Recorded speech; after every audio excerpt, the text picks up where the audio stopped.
he heard music and dancing. And he summoned one of the servants and began inquiring what these things could be. And he said to him, "Your brother has come, and your father has killed a fattened calf, because he has received him back safe and sound." But he became angry and was not willing to go in. And his father came out and began pleading with him. But he answered and said to his father, "Look, for so many years I have been served, and yet you have never given me a young goat, so that who have devoured your wealth with prostitutes, you killed the fattened calf for him." And he said to him, "Son, you have always been with me, and all that is mine is yours. We had to celebrate and rejoice, for this brother of yours was dead and has begun to live, and was lost and has been found." And then it begins with a disconnect. You see, whether you're one of the sons that left home with your inheritance and you squandered it, or whether you're the older son who is found, just like in this portion of Scripture, serving, working in the field, and you stay, it all begins with a disconnect. You see, when we become disconnected to the heart of the Father, something in us begins to also disconnect. You see, our perspective changes. The way we view others changes. The way we view ourselves changes. You see, because a son doesn't earn, he receives. Yeah. True sons and true daughters know they don't have to work for their father's love. True sons and true daughters know they don't have to do anything, not the ABC list that maybe legalism taught you long ago. You don't have to do that ABC list to earn or receive Father's love. You don't have to do anything to earn his approval. You don't have to do anything to receive that kiss, that embrace. You don't have to do anything. You don't have to work hard for it. And yet, here was the older son in the field working. Now, I don't know about you, but if I'm out in the field with a surco, hoeing away and sweating and working hard, and someone else that I think should be working with me is inside having a party, I'd be pretty upset. How about you? That was the older son. He was out there working, but he was working for something that was already his. Yeah. It was already his. The problem is, when that disconnect happened, he forgot who he was. He forgot who he was. And then we forget that as sons and as daughters, we have direct access to the Father at all times. At all times. If you read back in verse 26, you don't have to put it up there, but if you read that portion in 26, he actually hears the party, he hears the celebration, and instead of going into the house, his own house himself, he sends the servant in to find out what's going on. He forgot he had direct access to his Father's house, to his heart. Come on. In our day and age, that sounds like refrigerator rights. How many of you have kids, and when they come over to your house, they don't ask you if they can go, they just go straight to the refrigerator, right? Amen. We have our grown kids, and then we have our grandkids. And I don't know about you, but here's the really funny part, because that's, those of you who are mamas or grandmas, you know this, right? You know exactly what those kiddos are looking for.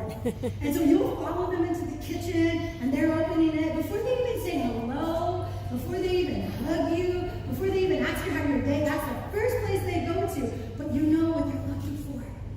And so, in my case, I'm like, the cheese crackers are in the cabinet. We're looking in the wrong place. The juice is in the refrigerator in the garage. And the chocolate is in Nadia's room. Come on. Yeah. Come on. Because you know what they're looking for. When you have refrigerator rights, you go into Father's house. You don't even have to tell him what you're looking for. He already knows what you need. He already knows what you want. And you have direct access to it. But when we're disconnected, we forget who we are. just like the older son. In verse 29, he uses this word. He uses this word and it's serve. I have been out here serving. I've been working. I've been sweating. I even got rocks in my chanclas. And you're throwing your son, he didn't even say that. You're throwing your son a party? Yeah, I mean, he wasted it all away on his friends and prostitutes. I mean, how did he know that? Did he follow him? But he was so quick to say it. And he was angry. That word serve in verse 29 in the Greek is doulos. And it means slave. And when we begin to see ourselves as slaves and as servants of our God, who is Father, then he becomes a debtor to us. He becomes a debtor to us. And then what happens is we develop this attitude.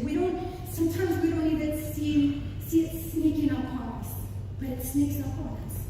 We develop this you owe me attitude. You owe me. Where's mine? I mean, I'm the one here. I stay. I'm the one working.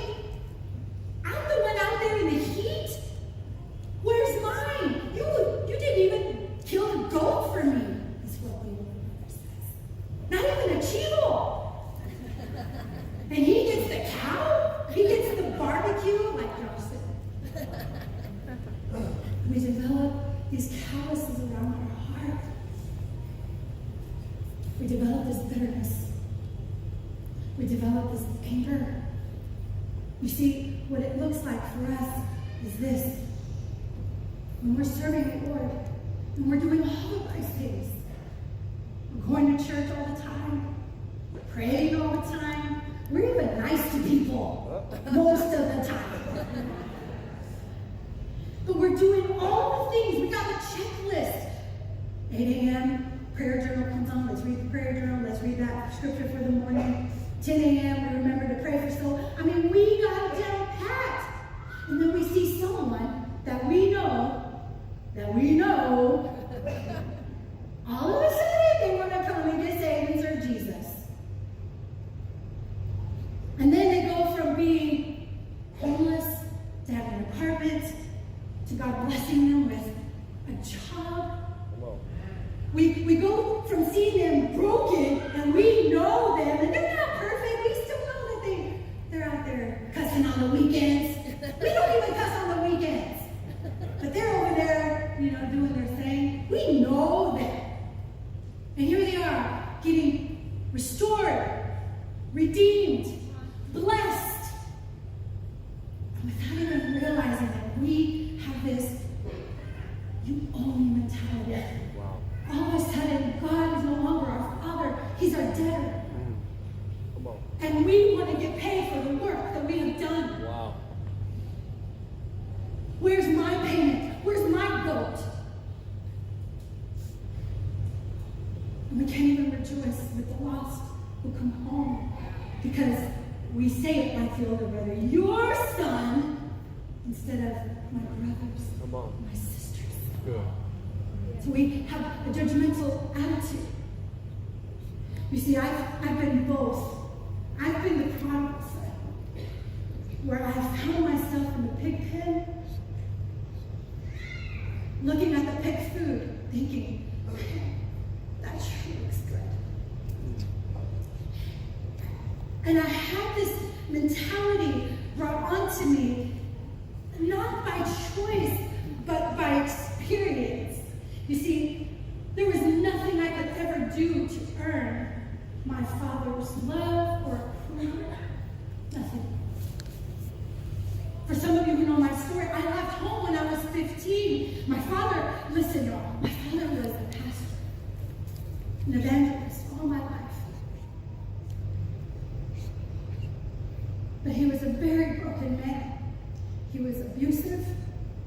All 15 years of my life, in more ways than I can even tell you.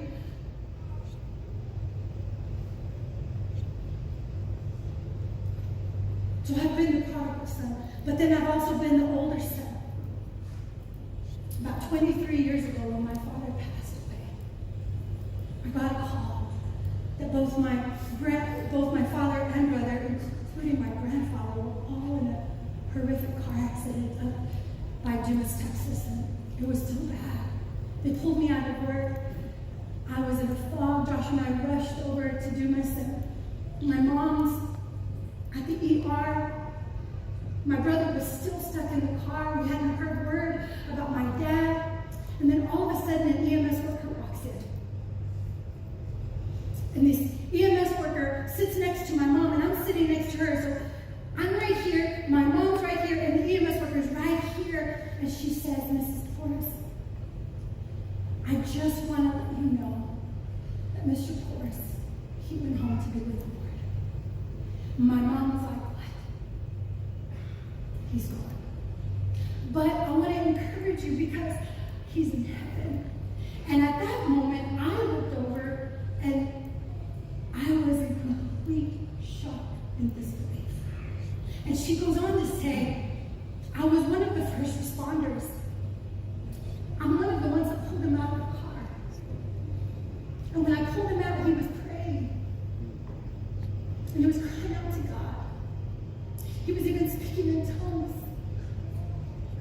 At that moment, something rose in me like a tidal wave. And all the years of working and slaving, because see, I forgot who I was, came back to me. I got up and I walked out of that hospital and I'm standing in the parking lot and I'm yelling at God and I'm saying, are you freaking kidding me? What? Because I knew that my dad had gone home. And I was angry. I was angry because in my mind he did not deserve that. He didn't deserve to go to heaven. He should have been sent to hell. He didn't deserve that party. He didn't deserve grace. He didn't deserve a kiss on the head. He didn't deserve to be embraced. He should have gone to hell. And I was so angry that the whole right side of my face went crooked. It took me months before Father God and I had a conversation and I was able to go into the house. Because you see what Father did in this story with the older son? The older son refused to go in. He says, I'm not going in to the servants. And so the father, he does what he always does. He comes out of the house, out of the party, and he pleads with the older son, come in. You're not understanding because you're disconnected. You're not seeing it because you're not connected to my heart. Come in. And he refused to go in.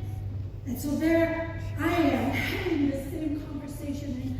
And I just remember the Lord telling me, your dad was a lost son too. He was a prodigal son. You see, he left.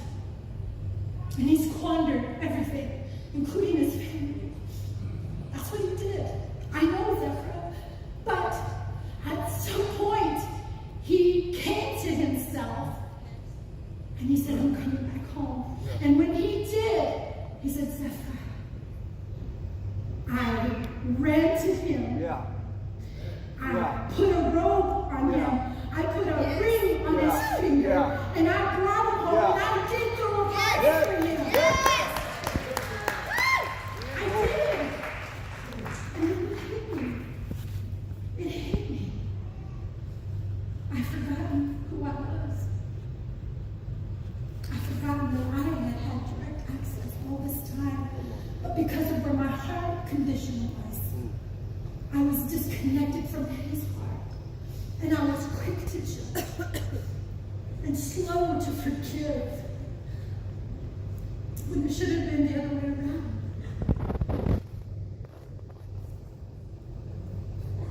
I don't know who needs to hear this morning. But 2 Peter 3:9 says this about our God, that he waits patiently for us, wishing none would perish, and that all would come to repentance. And so when we begin to judge our walk with someone else's walk, we stop seeing each other as brothers and sisters. We stop rejoicing with the lost that come home. We begin to get angry because they're getting all the blessings. Oh, the windows of heaven are open over them, but it's not open over me. But here I am serving you. We get this awful mentality and attitude. And then instead of receiving all that Father has for us, the blessings, we become so bougie. Yes, I said it. If you don't know what that word is, it just means you think you're too good. We have this bougie mentality. Instead of being blessed, we're walking around being bougie. Because we forget. We forgot who we were. Luke 15:31 says this, Son, you are already with me, and all I have is yours. You see, a true son and a true daughter values his presence more than presence. Amen. Come on. You see, both sons wanted the father's wealth. Both of them did. One of them decides to take his inheritance and go because he wanted to have a party. He wanted to go be with his friends, and he wanted to do his own thing. But he didn't leave right away. He waited, and then he left. The older son wanted his father's wealth. He wanted a party that was owed to him, that he deserved, that hadn't been given. Can I tell you the truth about these two boys? Neither one of them wanted their father at the party.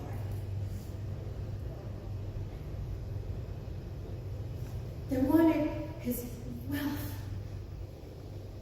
They wanted his wealth. But they didn't want him. They didn't want his heart. And you see, true sons, true daughters, we're not just seeking his hands when he can give. We're seeking his face. We're seeking who he is. We're seeking to be connected to him on a daily basis. Yeah. We're seeking to have this fellowship with him, that we know that nothing changes the fact that we are sons and we are daughters. And with his presence comes all the other stuff. Yeah. With his presence comes all the other stuff that you need or that you want. Come on. We disconnected. We want it backwards. We just want it backwards.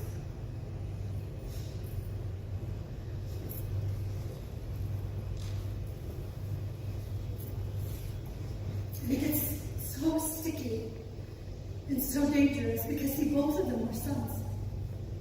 Both of them. Jesus never said they were sinners. Both of them were sinners.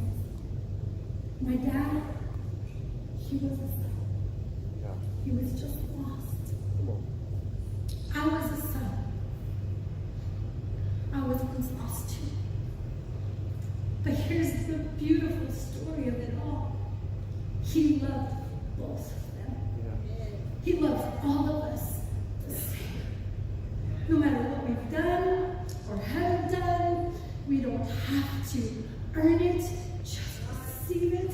We have direct access to him all the time. Yes. And if we can just remember to not lose sight of why we were even given us in the first place. Yeah. Yeah. Because God so loved the world that he gave his only begotten Son, that if anyone would believe, that no one would perish, no one, but that we all could have that everlasting life. Come on. He loves us so much, every one of us. Anytime we begin to behave like the two sons, and we decide to go and have parties without the Father, That's just like rebellion. And yet, that's our choice.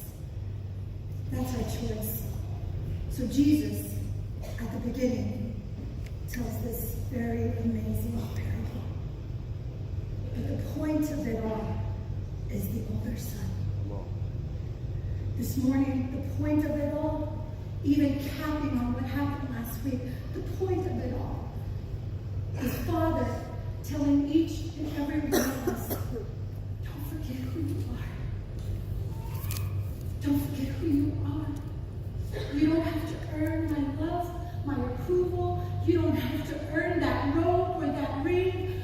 Just receive it. You don't have to earn a party. Just receive it because I'm celebrating with you.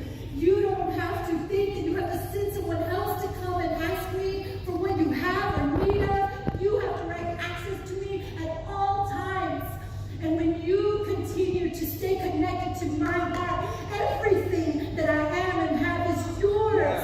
Yeah. It's yours. It's yours.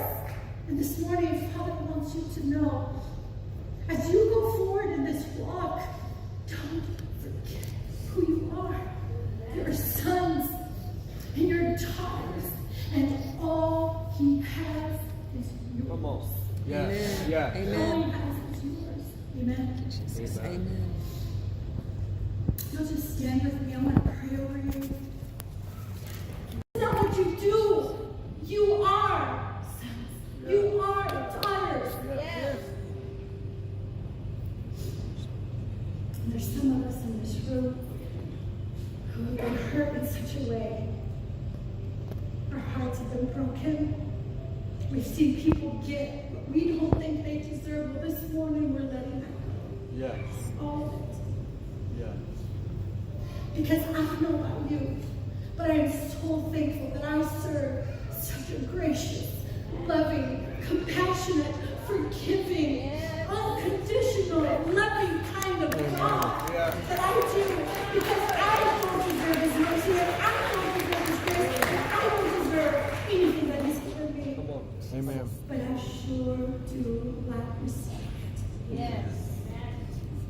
So let me pray for you, Father. Hold your hands up, Father.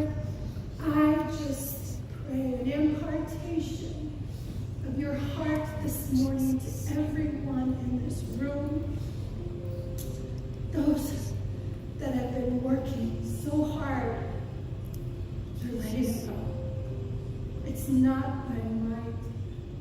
It's not even by power or what we can do. It's all by your Spirit, God. So I just declare an impartation of your heart.